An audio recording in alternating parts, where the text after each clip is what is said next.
Today, I want to talk about winning. Yeah, okay, so today I want to talk about winning. Thank you. Because, and here's the bottom line. So you might want to write this down or thumb this down or, because, this is kind of the bottom line in case you have to leave early or you lose power at home. Because the bottom line is simply this. I want to talk about winning because winning is better than not winning. Winning is better, thank you, than not winning. And I know this for a fact because I have been a not winner. Okay, being a not winner started for me in the 8th grade when I tried out for 8th grade basketball at Tucker High School, and I got cut at the last night. There were so many, I think everybody in the 8th grade went out for 8th grade basketball, boys basketball. And at Tucker High School at the time, high school was 8th through 12th grade, not 9th through 12th grade. I don't know why they did it that way. We didn't have middle school. Anyway, I got cut from the team, and it was so traumatic for me. I've told somebody this story. I'm not exaggerating. I never tried out for anything again for the rest of my life to this very day. I have never, ever entered any kind of competitive thing that I thought I could get cut from. It was so traumatic. Now, I've assumed all these years that I was just a coward. And then along came the Enneagram. Any Enneagram fans in the house? You got some? Yeah. All the 8s raised their hand and, the 7. Anyway, so what I discovered was I'm not a coward, I'm a 5.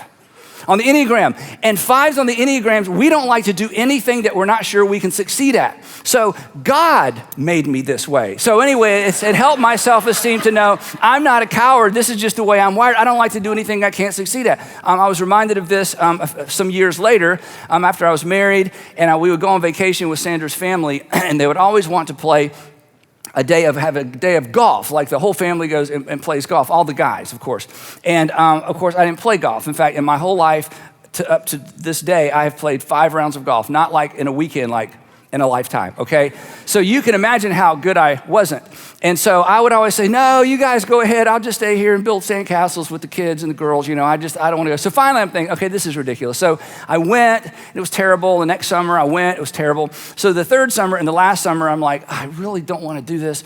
I just feel horrible. And so my father-in-law, I think to help me, said, hey, why don't we all go to the driving range the night before we have our family golf tournament? Like, that's going to help me. So we all go to the driving range, and it's dark. We got there late, it's night, and of course it's kind of lit up. And so honestly, and for those of you who play golf, forgive me if I don't even know how to say this correctly. I was hitting grounders. Is that a golf term? Okay, I was hitting I know it's a baseball. I was hitting grounders. You know what I mean by a grounder? Like they were just staying on the ground. Okay, I was hitting grounders with the golf club, the golf bat. Anyway, and there was a young lady in front of me, and she was hitting her golf balls into outer space. They were disappearing into the dark, into the night sky, and I think they're circling the earth. It was amazing. So when she finished her bucket of balls, it's kind of weird, I know. I said, excuse me, can I ask you a question? She turned around, I said, how old are you? I said, I know this is creepy. How old are you? She said, I'm 14.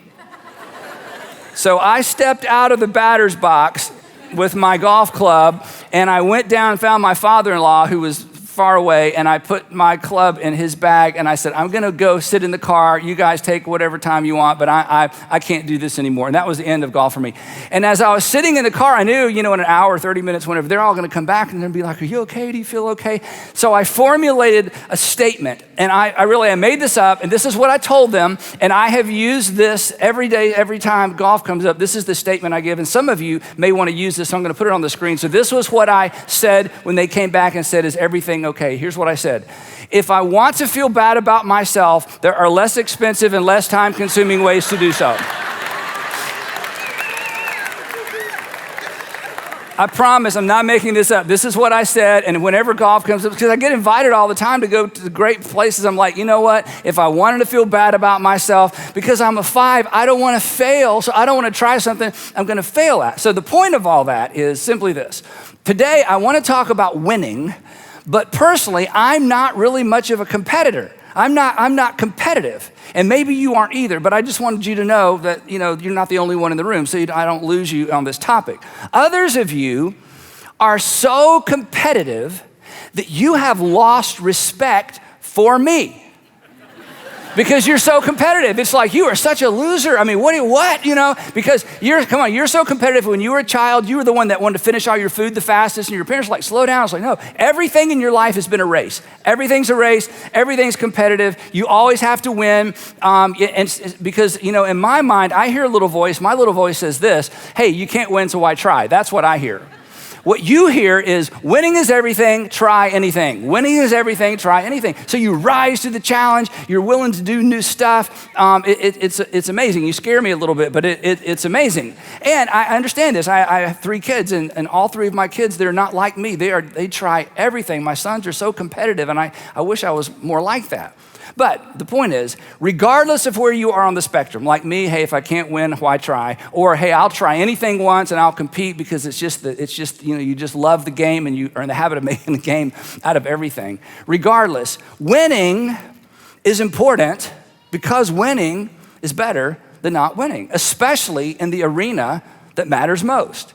And the arena that matters most, of course, is your life, which leads me to a question that I want to leave you with today that I hope you'll wrestle with a little bit. For some of you, and I can attest to this because this is true for me, this could actually be a life-changing question. I'm not exaggerating. You'll see in just a minute. This is a question that I hope you'll wrestle with. This is a question that perhaps I hope you'll wrestle with for the rest of your life. For those of you who are parents, I hope that at some point you could introduce this into your conversation with your kids. Because if you do not answer this for yourself, you will spend too much of your life, to use a phrase that King Solomon would use in the book of Ecclesiastes, you will spend much of your life chasing the wind. Instead of winning, you'll spend your life chasing the wind. This is a question that most people never ask. Consequently, it's a question that most people never answer. And if you don't answer it in some arena of your life, maybe not your whole life, but in some arena of life, life will begin to feel like a race that you feel the pressure to finish, but you're not sure where the course is, and the course doesn't seem to be laid out very well, and everybody else seems to be running with purpose, and you're just running, but you don't know how to run with purpose because you're just not sure where the race ends, but you feel the pressure to finish it. Life begins to feel like a game that you feel pressure to win, but you don't know the rules. And everybody else seems to know the rules, and they seem to feel like they're winning, and you feel the pressure to play this game, but you're just not sure what the rules are. And here's the question I want to introduce and ask you to think about. What's the win? What's the win? It's difficult in any arena of life to know that you're winning if you've never identified the win. What's the win relationally? If you're in a relationship, what's the win for that relationship? You're in a serious relationship, you're dating somebody, maybe you're close to being engaged, maybe you're newlywed, been married for a while. But what's the win? I mean, you're in love. I mean, that's great, but you didn't have much control over that, right? You just fell into that. But now what's the win? Financially. I mean, all of us think about money, and we think about money all the time, every day. We're trying to make as much as we can and save some, but what's the win? If you're married, what's the win for your marriage? I'll tell you mine in just a few minutes. What's the win for your family if you have kids? What's your win professionally? You see, depending on how you're wired, some of you men and women, generally men more than women, but it can be anybody. If you don't know what the win is professionally, did you know you'd be like somebody who's running a race and you run past the finish line and you just keep running and you're exhausted and everybody's like, what's up with you and what's going on and why are you so driven and why can't you relax and why can't you enjoy life? And you'll just feel like, no, I gotta keep running. And you feel that to some extent because you never identified the win. In the areas of life that matter most people never define the win. And here's the real tragedy, and this is where some of you are right now, and I'm not being critical. This is why you're here. This is why you're listening. This is maybe why you're watching. If you don't define the win for yourself, you'll end up adopting somebody else's. You will date like everybody else dates. You will spend your money like everybody else spends their money. You will spend your time like everybody else spends their time. You will parent either like you were parented or in reaction to how you were parented, or you'll simply take your parenting cues from everybody else around you. You'll work like everybody else. You will settle for what my friend Adam Johnson calls not goals. Adam Johnson's our lead pastor up at Brownsbridge, and he talks about living for too long with not goals. You know what a not goal is? A not goal is, well, I'm not gonna be like him. I'm not gonna be like her. I'm not gonna be like my dad. I'm not gonna be like my mom. I'm not gonna parent like they parented me. I'm not. And you're gonna set not goals, and not goals are not enough because not goals are not wins. And you will be inclined, and we've all been there, you'll be inclined to blame and compare yourself through life, especially when you begin to feel like, and you may not use this term, but you have some term that parallels it. When you begin to feel like in any arena of life you're not winning, you'll blame and you'll compare. And the problem may be you never decided what a win was to begin with. So, what's the win? What's the win? If you don't know what the win is, it's hard to tell if you're winning. And let me ask it this way, what's the win in this season? Because in every season of life, there are different wins. I've shared this with some of you before. When I was in my late 20s, I read a book that challenged me to think deeply about my character, to think deeply about who I was. And I wasn't thinking in terms so much of a win. I wasn't using that word, but it's exactly what it challenged me to do. It challenged me to think about, Andy, what is the win for you as it relates to who you are, the person that you want to become? And so I went through a little exercise and I came up with 7 words. And I wrote down these 7 words and I decided I want these 7 words to define me. If I get to the end of my life and people stand up at my funeral to talk about me and they describe me as any one of these 7 words, that will be a win. That will be a finish line. I will have lived my life in such a way that I was the person that I always wanted to become. So I wrote down 7 words. Now you think, well, that's kind of silly. I don't want to do that. You don't have to do that. But let me just say something real quick before I move on. Did you know that when people think about you, words come to mind? Did you know that when your brother-in-law or your brother, your sister-in-law, your husband, your wife, your kids, your grandkids, did you know that when you come to mind, words come to mind? And the reason you know this is because when you think of other people, words come to mind. He's so, she's such a, they're so, he always, she. When you come to mind, words come to mind. Have you ever given any thought to what you want those words to be? Wouldn't that be a win to decide ahead of time and to order your life and to order your conduct and to order your character in such a way that you define the win for who you are and who people perceive you to be? If you're a newlywed or you've been into marriage maybe 2 or 3 years, what's the win? Now, I'm gonna share what Sandra and I's marriage win is, and I don't want you to snicker, okay? Because we came up with this early into marriage, all right? I just wanna let you know. So it's a little idealistic, it's a little corny, so the proper response is not to laugh, the proper response is to go, oh. Let's just practice. Ready? Oh, okay, that was girls. Okay, guys too. Ready? Everybody's gonna be like, oh, yeah, that's so precious. Okay, so we hadn't been married long, but 3 days ago, I was talking to Sandra and I said, hey, I'm gonna share this corny little statement that that we've used all these years. Is it okay? And we both kind of laughed. But you know what? 30 years in, we've been married 30 years. It's still the thing. It's still the win for us. And I'm not suggesting you adopt it. I'm just suggesting if you're married, what's the win? The win isn't, well, we never got divorced. Wow. I mean, in our culture, that's kind of a win, right? Right? But I mean, we just gutted it out, I hate to see you're coming, but by God, that's not the win, right? Nobody, you didn't stand at the altar and say, anyway, we kind of do, till death do us part. That's such an awful thing, till death do us part. It's like, wow, I'm looking forward to that. So anyway, so here's our statement, okay? It's corny. We were young, foolish. Hey, we still talk in these terms. Our win, we decided, was to always want to be where the other person is. Thank you. Oh, shucks. I know, and that's great. Yeah, we just decided, you know what? I mean, this isn't complicated. We didn't have a verse or a scripture or something from Psalms, and nothing embroidered. It was just, hey, you know what? If at every season of our life, I want to be where you are and you want to be where I am, that's a win. So what would happen is from time to time, this is how I would ask Sandra how we were doing with her. I would say, hey, I know this is corny, okay? This is just us. You don't have to mimic this. I would say, hey, do you still like it when you hear my car pull in the driveway at the end of the day? Then we had a garage. Then I would say, hey, do you like it when you hear the garage door opening? And sometimes she would say to me, you know what, I still love it when I hear the garage door opening. And that was her way of saying, you know what, I still like being with you. And then she would ask me this. She would say, hey, Andy, Do you still like being at home more than you like being at work? Do you like being at home? Do you still like being at home more than you like being at work? So for us, we decided the win wasn't money. The win was just, if 10 years in, 20 years in, 30 years in, I still want to be where you are and you still want to be where I am. I mean, you may come up with a better one. That's a pretty good one. The point is, you need one. Because in marriage, it's so complicated, it's so emotional, it's so busy, right? Hey, for those of you who are parents, what's your win for parenting?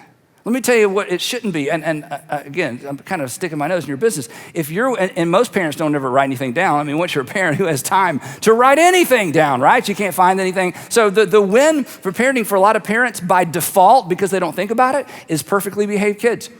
I just want my kids to behave. I just want my kids to behave. Now, you don't write that down, because when you write it down, it seems so shallow. But in terms of how you spend your time with your kids and what you say to your kids, if you're not careful, you will parent toward behavior modification. You will parent toward, behavior control. And when they get out of control, you're just gonna put them in timeout, because that's the easiest thing to do. We never, ever use timeout as a discipline in our family. That's a subject for another day. But because we had a different goal. And the goal for parenting, in my opinion, shouldn't just be perfectly educated kids. They're perfectly behaved and they're perfectly educated, and then we perfectly didn't see them very much after that because they didn't want to come back to our perfect home. Or I don't know how that works. So perfectly educated kids, we want our kids to be educated, we want them to behave. But just if you would just spend some time as parents thinking, okay, so when they're gone and we're looking back on this whole thing, what's the win? Because you are, whether you know it or not, parents, you are parenting in a direction. You are. So Sandra and I, we came up with a statement. I know, again, you don't have to adopt ours. Andrew, our oldest, was in a car seat. That's how young he was. We were on our way to family vacation where I was deciding whether or not to play golf. Yes, the same vacation. And Andrew's in the back seat, and we're talking about, what are we doing? We don't know what we're doing, So we talked, and I loved the way her family acted with each other. Her family was very family-centric. There were 5 of them, 3 kids and parents, and they loved to be together. And I loved the fact that they loved to be together. When 4 of them were together, they would always call the 5th one and make fun of them for not being there. Sorry, you're not here. You're missing out on a meal. You're missing out on that. I loved that. My family, not so much. We weren't that way. I loved it. So here's the statement that we came up with. This was our goal for parenting. Again, I don't have a Bible verse. This was just what we felt like the win was as parents. We wanted children who want to be with one another and with us when they no longer have to be.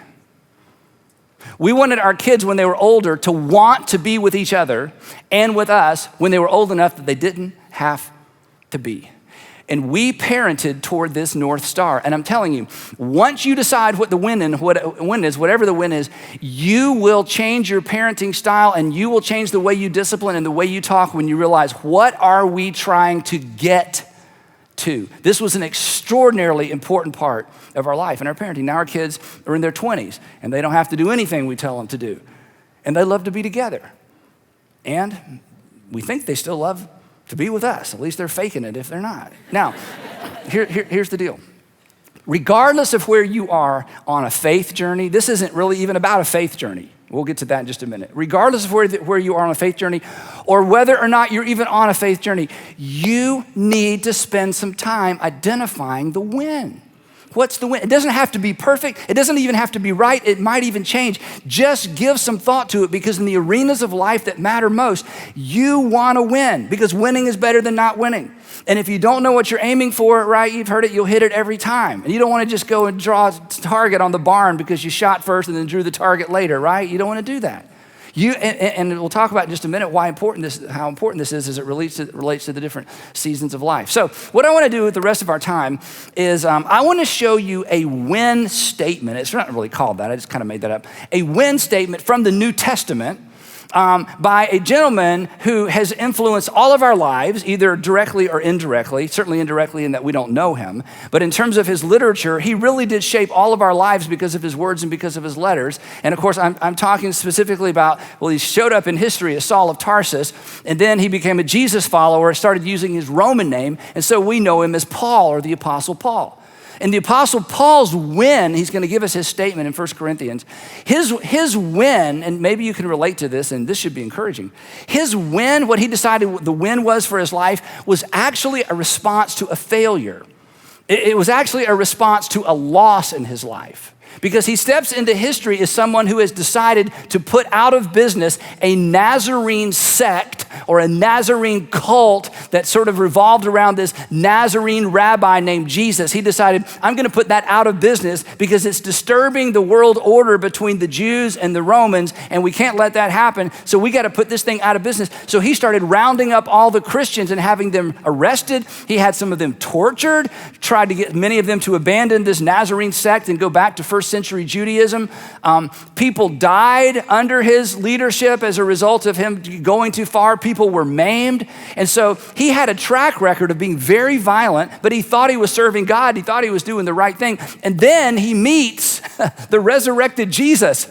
And he realizes, oh no, I thought I was doing something for God. I was actually working against God. And then now he's got all of that in his past, and he feels so guilty and he feels so terrible. And for the rest of his life, he's gonna run into people. It's like, oh yeah, Saul of Tarsus, yeah. Did you know you had my brother arrested and he's not been able to walk since. You know, I know someone whose daughter-in-law you arrested and we haven't seen her since. The rest of his life, he would run into people whose families he destroyed because of his zealousness to do something for God, even though he was misinformed. So he steps into history as that person. In fact, here's how he says it, because he became an apostle, a follower of Jesus. But here's his words. He said, for I'm the least of the apostles, talking about Andrew and Matthew and John and all the guys that followed Jesus. He said, I'm the least of these guys. I don't even deserve to be called an apostle. Why, Paul? Because I persecuted the church of God. But by the grace of God, I love this little phrase, I am what I am. In other words, I can't change the past. I can't go back and undo what I've done. I am who I am with all that baggage and with all that stuff. I am what I am, and God's grace to me was not without effect. In other words, God did not waste his time coming after me. God did not waste his time revealing himself to me. God did not waste his time. Now I worked harder than all the rest of them. In other words, you know Matthew and you know John and James and Bartholomew. I mean, those guys are great, but I'm outworking all of them, and I feel like I need to outwork all of them because of what I did in the past. And sure enough, the letters that he wrote to the churches around the Mediterranean Rim, they shaped and continue to shape Western civilization. It's amazing. He's the one that introduced Jesus to the non-Jewish world. And in 1 Corinthians, he explains what the win for his life is. Now, I'm going to show it to you, but here's my point. My point is not that you would adopt or adapt his win. My point in showing you his win is what he says afterwards, because what he says afterwards gives us an insight into what we have to do if we want to win in the arenas of life that matter most. So here's his win statement, followed by the motivation or his approach afterwards. So here's what he says. I'll hit this quick. He says, though I am free and belong to no one, I have made myself a slave to everyone to win as many as possible. So Paul, what's your win? He would say, my win is to win people. I want to convince Jewish people that Jesus is their Messiah, and I want to convince Gentile people that God has done something in the world on their behalf and through the person of Jesus. He says, so here's what I did. To the Jews, I became like a Jew to win the Jews. To which we would say, what do you mean you became like a Jew? You are a Jew. Paul would say, oh no, let me tell you what I mean. I mean, when I'm with Jewish people, I'm like a better Jew than any of them. Like I amp up the Jewishness. Like whatever makes them Jewish, I do it more. I out-Jew all the Jewish people. Why? He said, because I want to influence them. I want them to recognize, wow, you're like a great Jewish person. I thought I was doing well. You're doing better than me. And he says, because I want influence with these people. I want to win the Jews. To those under the law, I became like one under the law, though I myself am not under the law, talking about the Jewish law, so as to win those under the law, because some Gentiles had had sort of converted. They didn't use the term convert, but had basically converted to Judaism. To those not having the law, like us Gentiles, I became like one not having the law, though I am not free from God's law, but I am under Christ's law. I'll come back to that in a second. In this top statement, here's what he's saying. When I'm with the Gentiles, I eat like a Gentile. I drink like a Gentile. I dress like a Gentile. I walk like an Egyptian, talk like an Indian. Wherever I am, I can get along with anybody. I can become whatever I need to become. Why? Well, because I have a North Star. I have a win that defines my life. I want everyone to know what God has done in the world by sending Jesus. And then I love this phrase, though I'm not free from God's law, talking about the Sinai Code, but I am under Christ's law. Now, this is a really important distinction we won't spend a lot of time on. But do you know what Christ's law is? When the Apostle Paul talks about Christ's law, he's talking about the single command that Jesus gave on the night of his last Passover when he said, I'm going to give you a new command, and here it is. You don't need 10. You just need one. As I've loved you, so you're to love one another. That was Christ's single law, not the 10 commandments, the one commandment. And Paul said, I am under that command. That's why he gave up violence as a means to an end to further his cause. He said, I'm under Christ's law, so as to win those not having the law. Then he finishes up. To the weak, I have become weak to win the weak. I became all things to all people. Why? So that by all possible means, this guy was focused, wasn't he? By all possible means, which means I thought it through. I organized my life. I ordered my life. I organized my life, my time, my resources. I ordered and organized my life so that by all possible means I might save some. His win was to win people. But what comes next is for you and for me. What comes next is for you, whether you're a Christ follower or not, and what comes next is really for all of us. Because the Apostle Paul knew what we know intuitively.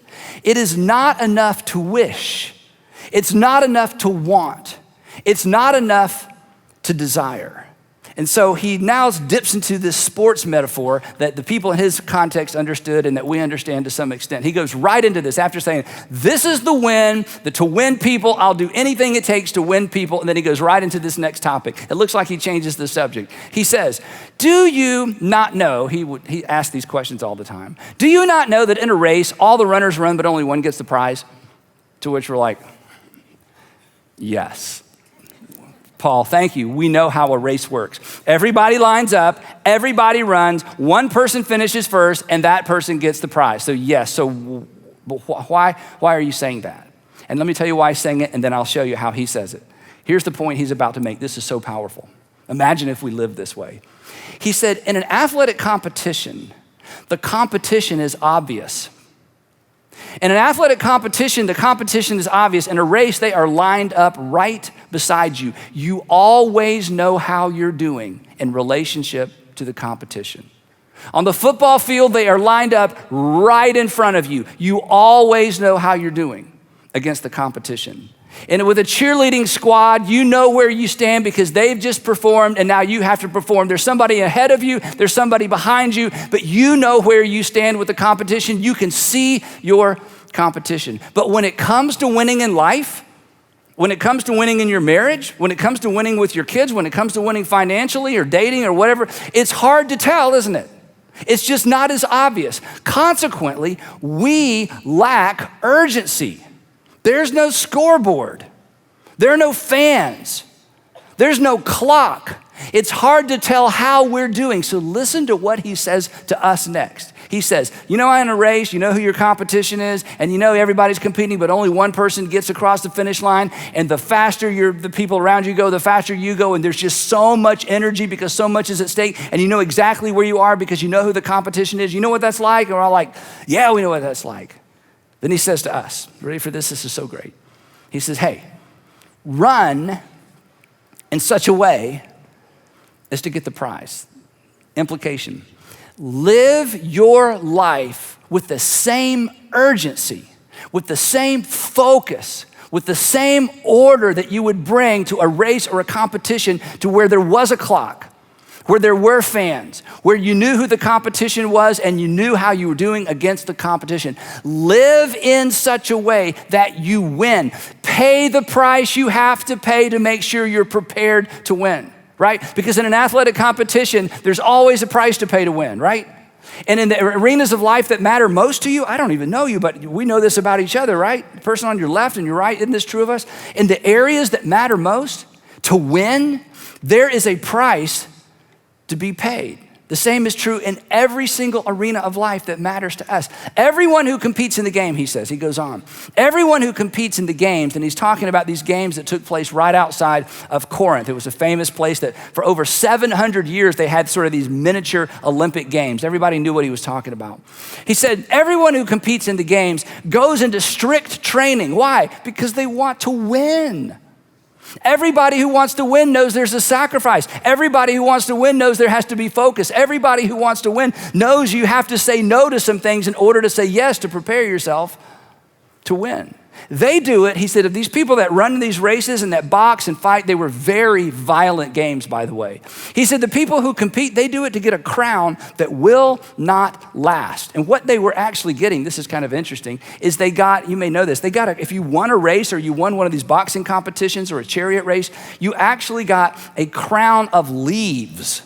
Woohoo! Laurel leaves. You got laurel leaves. You've heard the phrase resting on your laurels. She's resting on her laurels. That means they're kind of using their past accomplishments or sort of sitting back on their past accomplishments. This is where that phrase came from. You got a laurel crown of leaves. And what would happen? Well, it looked great for the day and for a couple days and 3 days, but eventually it got brittle and it would crack and it would just go away. And Paul says, Think about the hard work a runner puts in. Think about the sacrifice a boxer puts in. Think about all the money spent to train horses. Think about all the effort that goes in to win a laurel crown that's not even gonna last. And then he speaks to those of you who are Jesus followers. And he speaks to me as a Jesus follower. He says, come on, think about the competition you're in. Think about what's at stake. But he includes us. But we, in terms of competing and winning in life, he says, we do it to get a crown that will last forever. And therefore, he says, this is so powerful. He says, look up here. He says, because of what's at stake, because I don't want to get to the end of my life and wonder if I won, because I don't want to get to the end of my life and wonder, how did I do? He says, even though I can't see necessarily my competition, they're not lined up beside me or in front of me or waiting in line behind me, I run as if I can see them. He says, therefore, I do not run like someone running aimlessly. It is easy in our culture to run, to parent, to spend money, to date, and to do relationships and finances and our professional lives aimlessly. If you don't have a win, if you haven't defined the win, you can spend an entire season or two of your life aimlessly. Paul says, I'm not doing that.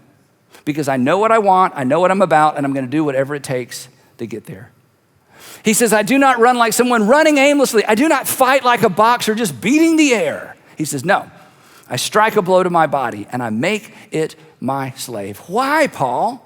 Paul would say, well, of course I'm gonna do this because I know what I'm about. I've identified the win for my life, and I'm gonna order my life, my time, and discipline myself to make sure at the end of the day, even though I have to say no to me to get there, I wanna get there, and it's worth saying no to me in order to get there. Now, isn't that true for you in the areas of life that matter most? I know it is, because many of you have already achieved extraordinary things.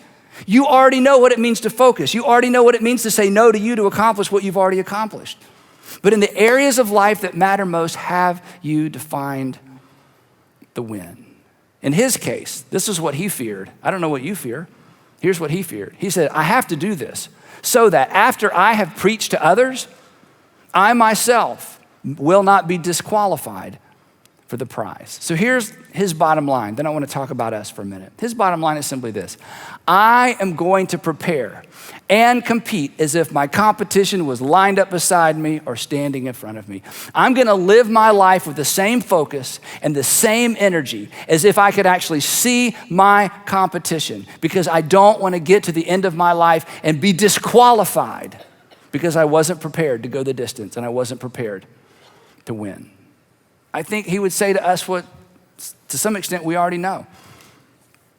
You don't win by wishing. You don't win by hoping. You don't even win by just praying. You win by preparing to win. You win by preparing to win. You win by saying no to you so that you can win. But you'll never say no to you with the urgency you must say no to you until you have identified the win. So, come on. What's the win? Relationally, financially, academically, professionally, what's the win? Are you preparing to win? Singles, let me just say something to you. If you're single, or maybe even if you're single again, hey, if the win for you is marriage, then you can't date like most people date.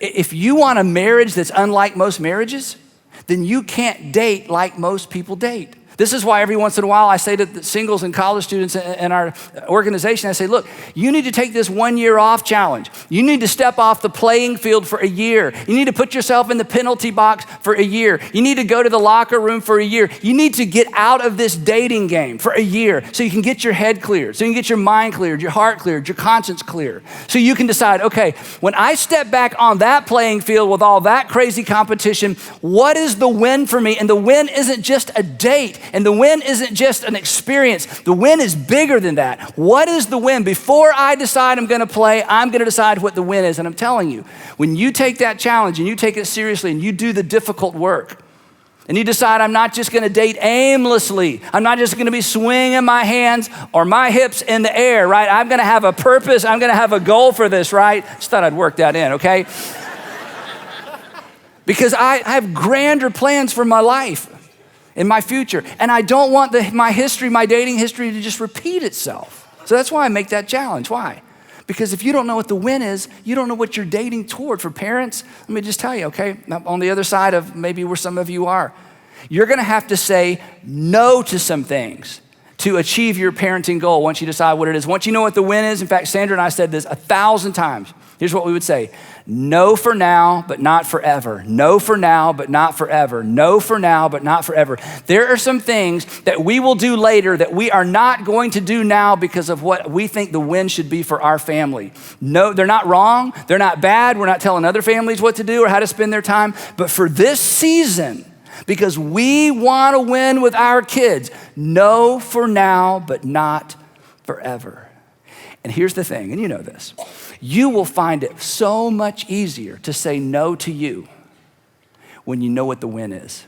And until you know what the win is, you will find no compelling reason to say no to you. There's just not the urgency. Now, I'm almost done. At the risk of being a little bit over dramatic, okay? You only get one season. You only get to be in your 20s one time. You don't get to come back next fall and do your 20s again. You only get to do your 30s one time. You only get one first marriage. You only get to raise each of those kids one time. And the clock is running. And you have to decide. You have to decide what life is gonna look like for you and what you want the win to be. And if you don't decide, life and culture and the people around you are going to decide for you. And remember this, and you know this, remember though, when you win in the arenas of life that matter most, you're not the only person that wins. The people closest to you win as well. And when you lose, they lose as well. Now, if you're not a Christian or not a Jesus follower, I hope this has been helpful. I hope this has been inspiring. I hope that you'll go home and, come up with some wins, and you can, because again, this isn't a Christian thing. This is just a thing. We just found a model or an example in the New Testament. But if you're a Christian, if you're a Jesus follower like me, you're someone who said, I have decided to follow Jesus. I don't get it perfect. Sometimes it kind of looks like this, but I'm doing my best to follow Jesus. This isn't just meant to be inspiring. This isn't optional, because we have something in common with the Apostle Paul, right? He said, everyone who competes in the games goes into strict training. They do it for a crown that will not last. But if Jesus was correct, and I think he was. Remember, if somebody predicts their own death and resurrection and pulls it off, you just go with whatever that person says, okay? So if Jesus was correct, our lives, and this is good news, this is an invitation. If Jesus was correct, our lives are not bookended by a birth certificate and a death certificate. There's more to this life, there's more to life. If Paul was correct, and Paul lived his life as if he believed there was life beyond this life, then there's so much at stake for us. So to leverage Paul's words as we close, I just want to say this to those of you who are Jesus followers, and I'm saying it to myself as well. When it comes to the areas of life that matter most, and you know what those are, don't run like somebody running aimlessly anymore. Decide what is the win. Don't fight like a boxer who's just swinging their arms in the air. Decide what the win is and order your life accordingly. and make your body your slave. And in doing so, let your life, your parenting, your money, your profession, your relationships, your dating, your marriage, all of it, let your light shine in such a way that people would catch a glimpse of your Father in heaven. Because at the end of the day, that's a win. At the end of the day, that kind of Christian living changed the world once. But in the meantime, for all of us, what's the win? What's the win? What's the win? After all, winning is better than not winning.